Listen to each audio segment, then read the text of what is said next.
We have to be in a position where we are very mature about our approach. Maybe if we can't change the world, we can change the world we live in. Strong emotions are the enemy of behavioral modification. Our ability to recognize these moments when we get triggered, whether it's personally or professionally, we just get better at our craft. Welcome to Building Your Sales Engine. I'm your host, Mark McGraw. Hey friends, Mark McGraw. Welcome back to Building Your Sales Engine. Hey, today I have Markku Kauppinen, who is just a phenomenal guy and an expert on conversations, and particularly around the DISC as a behavioral style and how to have difficult conversations. He is a rock star in this endeavor. We were not able to get video with Markku together today, but I assure you the conversation is worth absolutely everything. I took a page of notes, and there is some priceless gold nuggets in what Markku has to share with us. So let's dive in.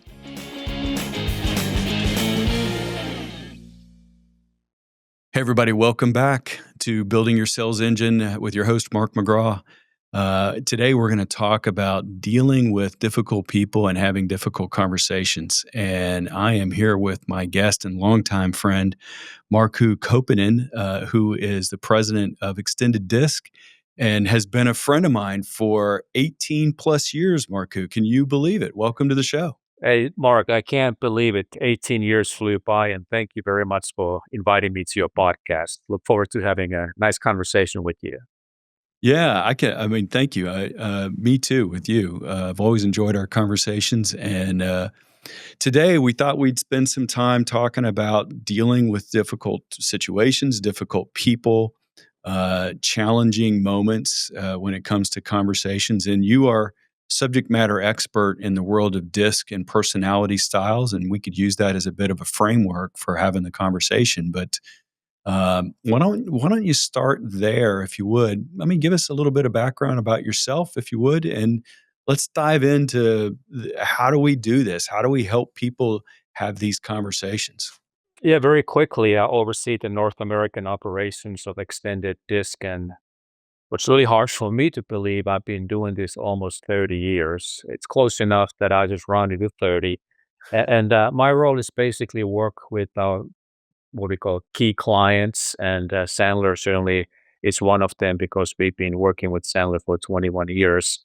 When it comes to difficult people, this topic has come up over the 30 years many, many times. So I'm very happy to talk about it because I think salespeople are a little bit of a different situation than, let's say, customer service representatives who are on the phone or face to face with dealing with existing clients. But I think salespeople dynamic is a little bit different. So I think it's going to be an interesting topic.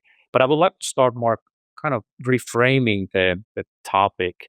When we think about dealing with difficult people, it immediately puts us, I think, in a little bit of a wrong mindset.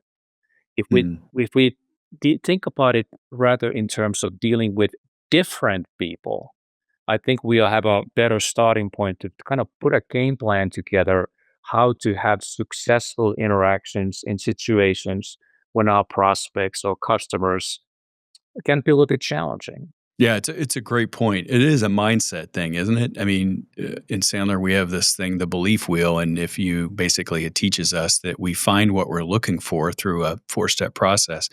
And it definitely, if you go into a conversation and you expect it to be difficult, you're probably going to find what you're looking for.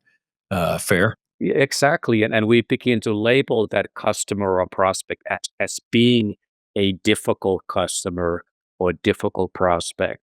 And I think that sets the tone for the interaction. The starting point is in the wrong place. And our perception of that person is not going to be really accurate. I don't think it's fair to say the person is difficult.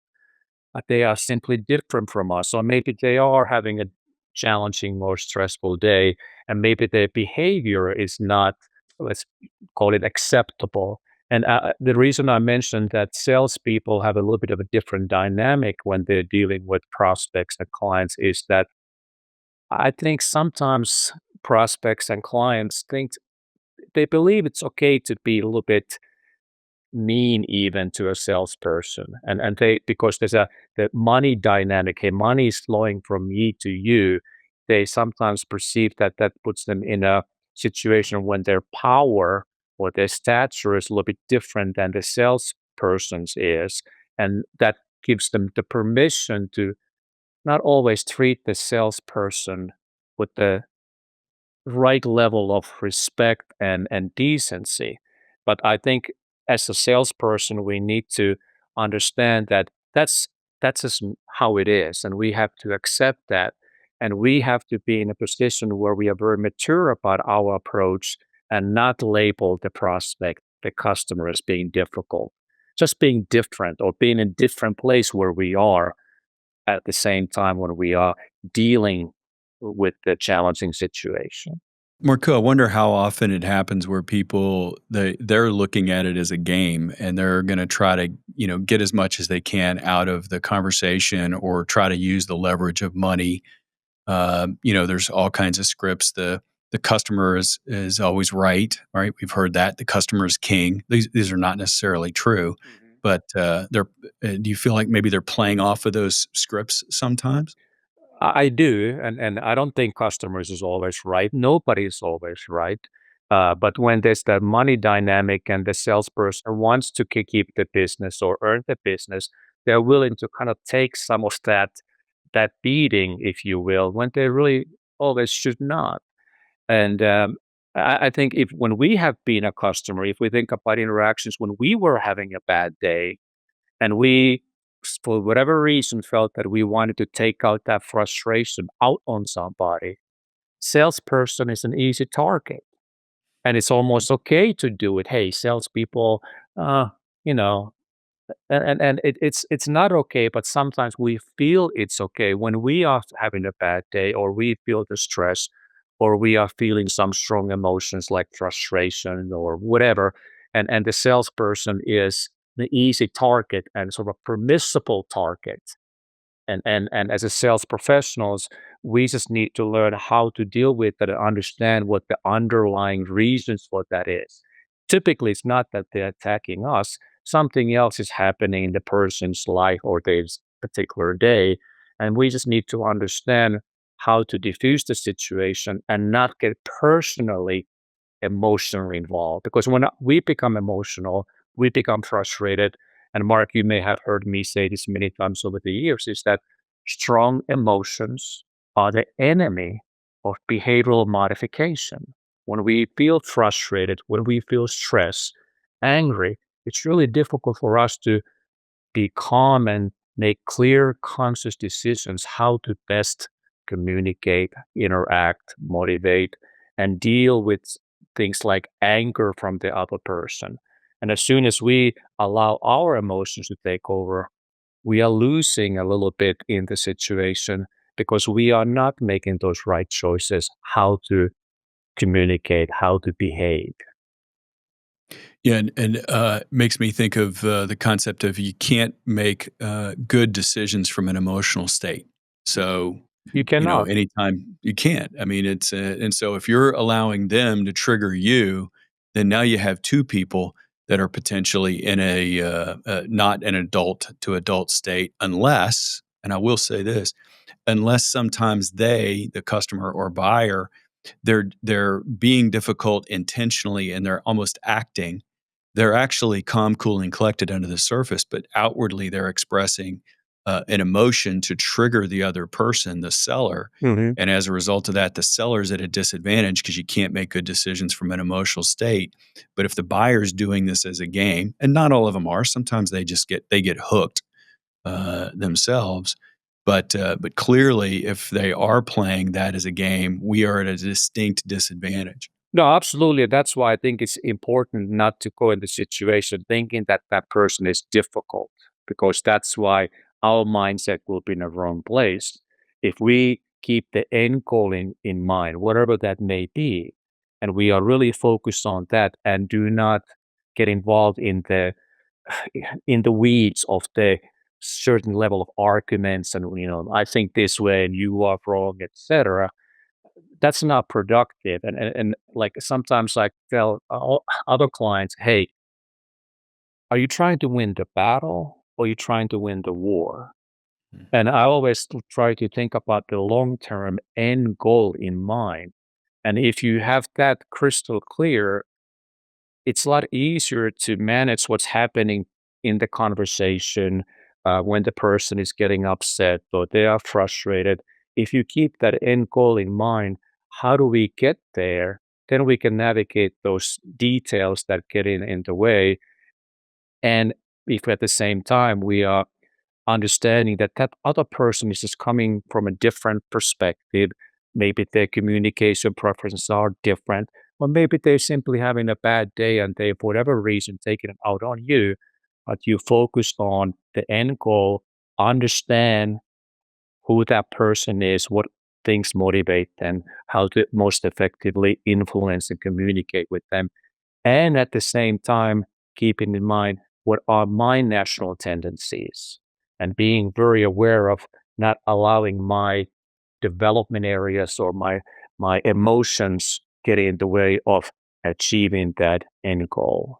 And that puts us in a much better place to have those successful interactions. And a winner, by the way, to win a prospect or customer for a long term, because people appreciate, they realize when they are being difficult, and when the other Yeah, person is they able do. to diffuse the situation in a very mature, nurturing way, you will gain respect, and you are showing yourself as being very genuine human being who's caring about you and trying to help you. And that is a very good building block for a long-term successful relationship. It's happened so many times, I know, with you and me and with others where 2 people have had there's been a difficult situation they've had to deal with, and they start into the relationship where it's, it's a little bit distant, but that cathartic time and that difficult time is almost like a crucible that builds a greater relationship between the people over time. Now you gotta get through that for sure, but, it can build a better relationship, and that's a belief that we ought to have going into this, is that we'll find a way to make this improve the relationship, not hurt it. Exactly, because most people are not able to do it. And when we come into interactions with other people who are maturely able to handle these kind of challenge situations, we find that other person almost fascinating. And hey, okay, he or she handled that perfectly. And it creates trust and it creates a stronger connection at a very human level that's very valuable, not only in personal relationships, but also in professional business relationships also as well. So one of the first things that I just wrote down 3 important things to think about with that, but let me start with the first one with it, Marku, is that we've gotta figure out how to not get triggered. Uh-huh. And because once that happens and we do become emotionally involved with something, we're sunk, right? We've established that. So, what would you advise someone, or how would you counsel someone, or how do you make sure that you don't get triggered, or that someone doesn't get brought into that emotional state if somebody, lashes out at us? I think really success, not only with this type of context, but almost everything in life begins with what I call confident self awareness. When we really are comfortable in our own skin and when we look in the mirror, we are able to take an honest look at who we are, realizing we do have very valuable strengths, but we also have development areas and we have tendencies to react certain ways under pressure. And really, I think here we are talking about how do we react to prospects or customers who are challenging us some ways, and that is emotional pressure that we are going to feel. And we need to be aware of what is our likely, what I call an autopilot response. We cannot go on autopilot. We need to be very clear about what is the best way to react, best way to communicate, what are the right words to use, rather than just letting them come out on an autopilot natural fashion. So we have to be very, very clear about who we are and not allow us to react without thinking. And if you're in the moment with somebody, there's not time for that. So it sounds like your recommendation is to do that ahead of time, to do that reflection and to have that confident self-awareness. Any tools that you've found that help with that side of it to help somebody get prepared for these? Because what you're really talking about is having good self-concept and self-esteem and not taking things personally. It's important to have those things for sure if you're going to be in sales. How does somebody go about developing those so that they have it when they need it? Well, obviously, our business is to help people create the confidence, self-awareness through our assessments, but really just to get your assessment report and read it through, it's not enough. It's a good starting point, but it's something that you have to think about every day. One of the things that I learned from Sandler is journaling. Journaling is Okay. a very good habit to do that when we write our uh, thoughts, and what's happening and how we reacted. We reflect on what worked and what didn't work. It's practice essentially that hey, this is what I need to do and this is what I shouldn't do. And over time, it becomes muscle memory. And we also should always be aware that how am I really feeling in terms of stress, anxiety, anger? Am I feeling calm? And if I'm not, I need to figure out what works for me to put me in the calm place. There's a breathing exercises, and I'm not an expert in that, but there are many different ways you can do that. But I think one of the most important things is really often to slow down a little bit. Hmm. Not to a point like if we talk about fast-paced D styles, if you slow down with them too much, they're gonna get you more frustrated because they move at a faster pace. But we can slow down by using different kind of techniques of asking questions, follow-up questions, instead of responding right away. Sometimes when people are upset, they may essentially intentionally or non-intentionally kind of set a trap, hope that you say certain thing. But instead of responding right away, maybe, hey, what I hear you saying is this. Could you please elaborate what you mean by when you say and you use like their exact words? And one of the rules that I use all the time, not only with this, is that when in doubt, don't. When you're not certain that you should do something, do not. Often it's better not to do anything or say anything. Pause before you just blurt something out because you can throw gasoline on the fire. And actively listening and acknowledging what the other person is really saying and using words like, hey, understand, that sounds frustrating, and those kind of techniques, you can quickly turn the situation more focusing on, hey, how do we solve this problem? And keeping that end goal in mind throughout the conversation or interaction. And making it clear that, hey, Mr. Miss Client, prospect, I'm trying to achieve the same thing as you are. Let's work together how to get there to make it as painless as possible. And maybe we are able to even figure out a solution that neither one of us have even thought about it. That's even better outcome than we could have imagined. Really, of the things I was looking at with this is, number one is you've got to stay third party with the circumstance and the situation. You got to know yourself well going into it. That's where your tools with DISC and others are so helpful. Journaling, and we'll put a link in the show notes regarding DISC where you can go get a DISC assessment if you like. Certainly reach out to us and we'd be happy to help arrange that. And they are great tools, by the way. We've used them for almost 20 years for self-reflection and being able to understand what your tendencies are, which we'll come back to that one. So one, we got to stay third party through the situation without a doubt, and we do that ahead of the time of the difficult moment. So two, inside of here, and you mentioned this earlier, we've got to learn to diffuse the situation and get to a point of rationality. And you're recommending there ask questions. I love the point, and if you want to go further with this, I love the point of you don't have to respond. Sometimes silence is so beneficial. Anything else you'd say about that piece? I think that's so cool. Well, I think you're going to mention the third party story. You can use that a little bit silence and then say, well, sometimes when people have told me that what they have meant is this, Hmm. I don't suppose that's what you are also meaning. third party stories are really good, and you ask questions and you diffuse the situation by taking it off of them and yourself. This is what I've seen to happen. It was not identical situation, but it's very similar. A client was upset because this, that, and the other thing.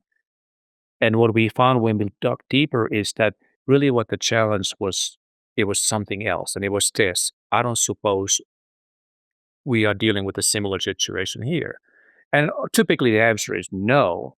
But then the person will begin to explain more clearly what the challenge actually is.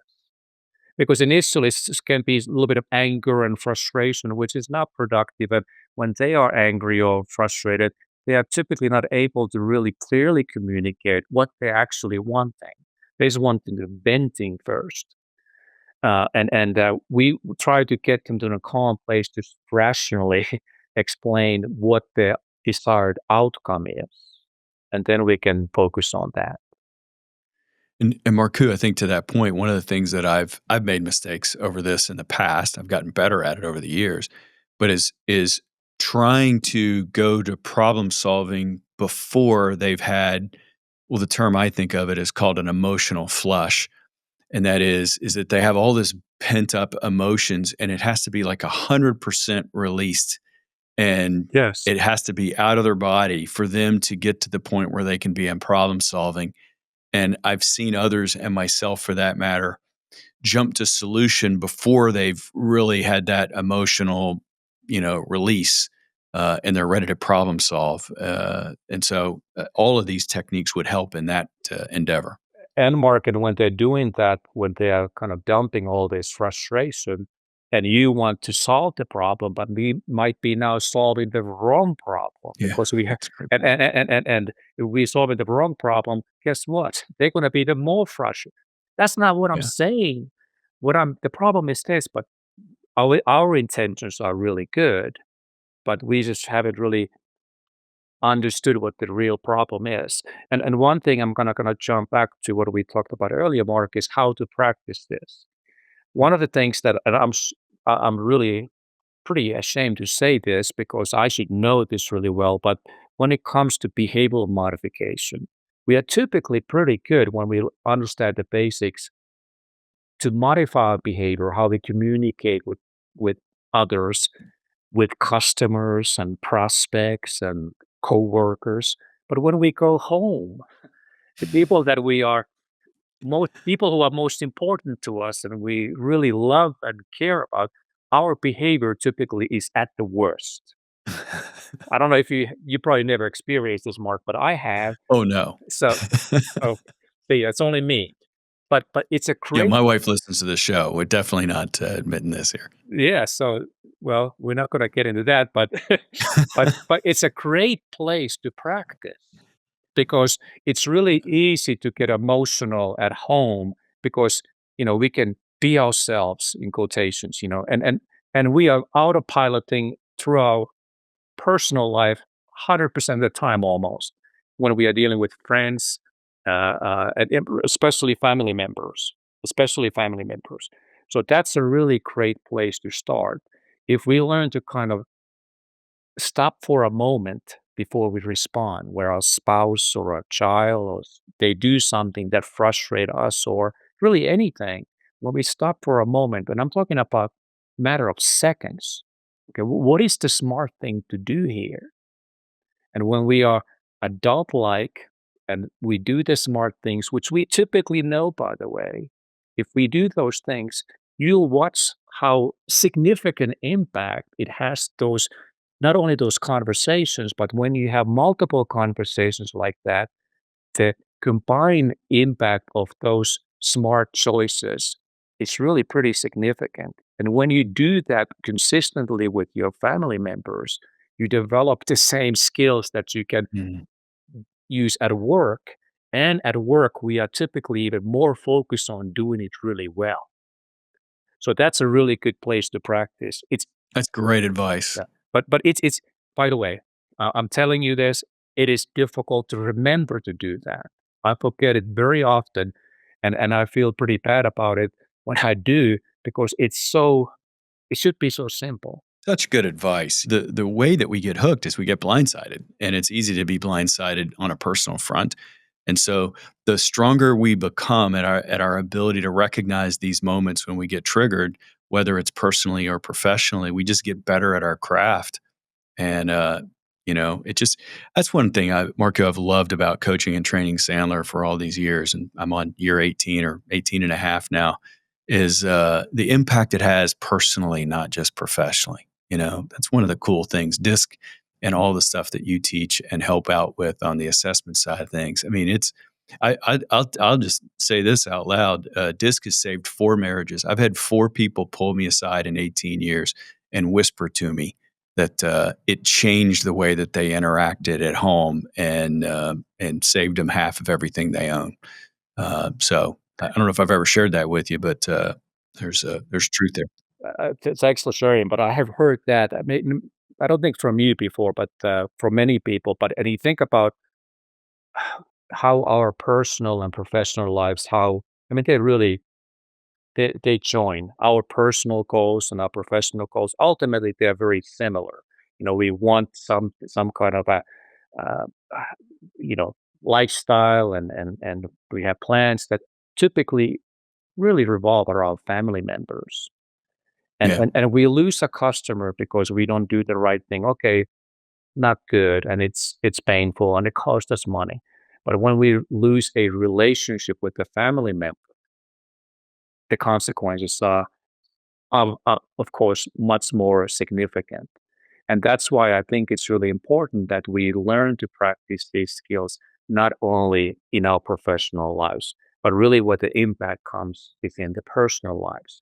And when we Mm. become good there, we excel when we are in a professional role, be it a salesperson or any kind of a leader, when we practice them in all of our aspects of our personal and professional lives. Those are wise words, Marku, and something everybody can take to heart and go practice and run through.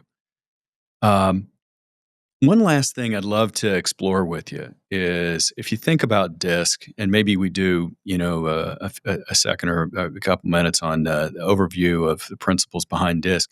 But what are the tendencies of those 4 major styles and some of the advantages and disadvantages that we could talk about of dealing with difficult situations? I mean, how are we pre-wired to navigate difficult people, difficult conversations? So let's unpack some DISC stuff here and go through the 4 styles to help everybody on that front, if we could.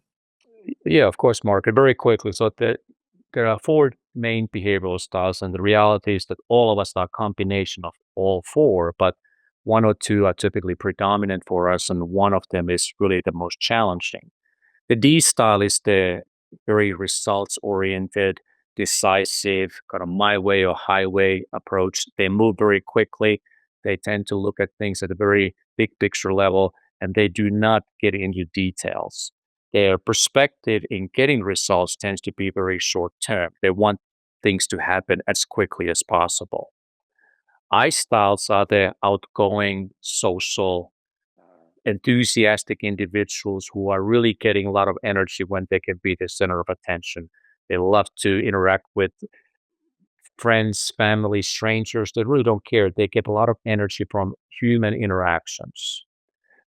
They do not like details, and also their perspective when it comes to time is more of a short term. S styles, they like to be around people, but they don't like to be the center of attention. They like things to be predictable, secure, stable. They want to understand how things are going to be done.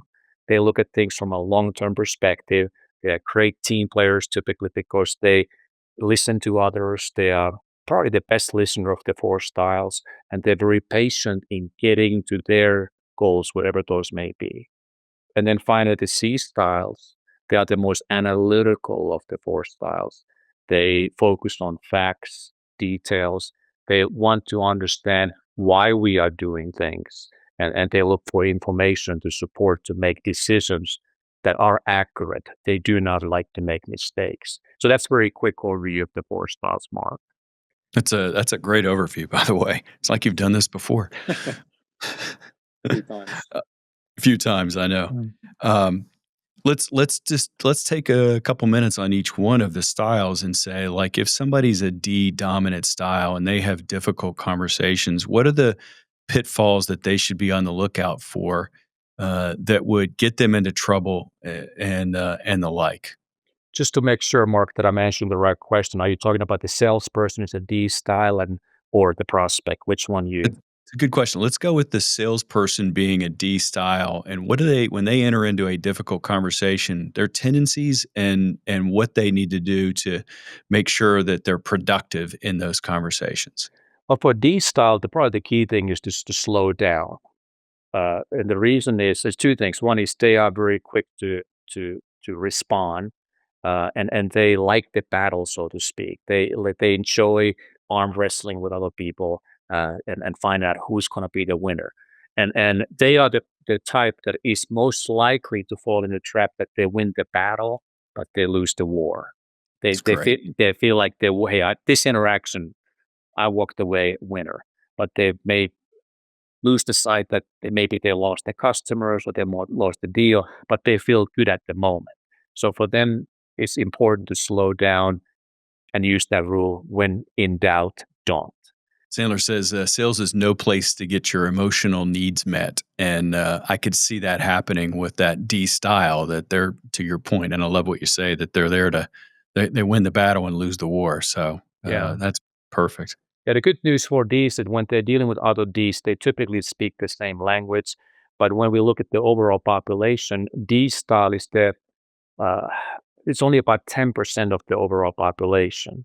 So if you are D, it's good to remember that 90% of the world is different from you. So you need to slow down and keep that D results orientation and quick to act behavioral tendencies under control. For I style, if you're an I style salesperson, it's good to remember that you are the most emotional of the four styles. You know, when things are good, they are terrific in your mind. And when they are bad, they are horrible. So you need to understand that you may be reading too much into what's really happening. You might be reacting overly emotionally. And as we talked about earlier, is that we need to keep those emotions under control. So really focusing on keep the emotions under control and it's not personal. For I Mm. style is very important. They are liked. And going back to that rule, this is not the place to be liked. This is the person to solve problems. So let's focus on that. S styles, very good at listening. What they may be, the biggest challenge is that they might be a little bit hesitant to offer solutions. They sometimes just take the information in and try to understand, but at some point, it's really good to follow the Nike slogan, "Just do it." Just take some action, and you can verify with the claim, "I'm thinking about solving the problem this way. How do you how do you feel about that solutions? What are your thoughts?" And then move forward. Don't be so hesitant. And for C style, they may sometimes get lost in the information, the facts and details. They want to understand why we are having this problem. And the problem may have nothing to do with the facts and the information. It may simply have to do with misunderstandings, people not communicating effectively, somebody not listening. So they really need to understand that some problems cannot be solved by facts. Some problems are related to human beings not understanding each other. They are talking about different things, even that they're using very similar words. So get away from the numbers and ask them questions to figure out what's really happening. So we are focusing on the right problem. I'm sure there's a percentage of the audience that's saying that they are the C's, and they're like, "What do you mean it can't be solved by facts? What have you lost your mind? I can't. I can. Well, I can let them completely see that." I'll put them at ease. Yes, we can solve the problem with facts, but let's first understand what the real problem is. So we are working on the right facts and using them to our advantage. I had a guy that trained me years and years ago, and he said, "You know, you can't just fix the problem; you've got to fix the customer." And those are two different things. You can fix the problem and not fix the customer, and you can fix the customer and not the problem. But when you fix them both, that's really when you're in a great spot. And I thought that was good advice. Great advice, because if we think we fix the problem, it doesn't matter. That's right. Yeah, it Yeah. doesn't matter. What matters is, does the customer think that the problem is fixed? It's sometimes it's easy, obviously, and if it's easy solution, we need to be quick to solve the problem and acknowledge, hey, we made a mistake, and this is the solution. But sometimes what we think is the solution may not what the customer thinks the solution. And again, we thought we won, but we we did not. The long-term end goal is really what we need to be focused on. It's great advice. And hey, I know this is I'm going to hear about this if I don't bring it up, but my C's in the room, so to speak, are going to want to know what the other percentages of the populations are. If 10% are D's, hit us with what the percentages are for the other styles. Oh, you're putting me in a spot because we just came up with the last international validation. But let's say I-Star is still the highest population. I think they're about 35%. And C-Stars, I'm going to apologize, it's not going to add to higher percent. S's and C's are also around 30%. So let's say 60. Oh man, you putting me in a hard spot. But, but I can look it up if you want. The D's, that 10% number, it feels like that's lower than what I've been accustomed to. Yeah, Uh, it's been going down a little bit. and Okay, the here and the I's have been going up, I think. yeah, here we go. Okay, I'm talking about United States. D styles only 9.3%. Hmm. Then we look at I styles. I mean, the I style population is decreased, and now it's only about 24%, 24.4. Hmm. S styles, now the predominant style at 34.8%, and C styles 31.4%. It's good to have the latest numbers. That's Yeah, great. yeah, it's interesting to look at how the distribution changes from different countries around the world. Globally, just go back to D styles. Globally, Ds are only 8.6%. They always been the lowest, but looks like they're going down. But these trends kind of move up and down as as the world changes and the population changes over time. And it looks like, from what I've seen and the data that I saw a few years ago, the S's were, lower still than where they are now. So people basically, if I just paint a wide brush, people are, maybe a little bit more sensitive, maybe better listeners, maybe better at understanding. I mean, those are some positive characteristics, for sure. So that's awesome to hear. And by the way, one thing that gonna have we have noticed overall is that what's happening in the world is reflected how people are in situations like dealing with difficult people. What we have noticed is that there seems to be a higher overall stress level in the world right now. And we can speculate what the reasons are, but there's higher level of stress and anxiety. And when that happens, we tend to have more situations where we've been talking about today, Mark, having these kind of difficult Mm. conversations or difficult interactions. Because when people are feeling these emotions, they are triggered a little bit more easier to get upset about small things. They make bigger things out of small things because they are feeling those strong emotions. So this is a good topic and timely topic because what's happening right now, and hopefully we'll see that that level of anxiety and stress will begin to decrease sometime in the near future. And maybe if we can't change the world, we can change the world we live in, and our sphere of the interactions that we have, both at home and at work. And I think that's awesome. Marco, you have laid out a ton of great things for us. I super appreciate your time, and your intellect and your insight because I got a page of notes right over here of just some wonderful things that you shared. So I'm super super grateful. Would you share with everybody how people can get in touch with you if they would like to reach out or whatever is appropriate? I think the best way for them to get a hold of us is to reach out to you. We known each other for 18 years and you know how to get in touch with us. So and you are one of you called me a subject matter expert with disc, but I've observed you over the last 18 years, and you know what you are talking about. So I would recommend everybody reach out to you. Awesome. Thank you. That's very kind of you. It's been a pleasure. Not that I always got to be careful. You've been doing something for 18 years. It's easy to use past tense. It's been a pleasure. It is a pleasure working with you. You guys have been awesome in supporting us, and very, very grateful for our friendship and in business and personally as well. So thanks for being on the show, Markku. Well, thanks for those kind of words, Mark, and I really appreciate your friendship, and thanks for inviting me to be in your podcast. Awesome. Thanks.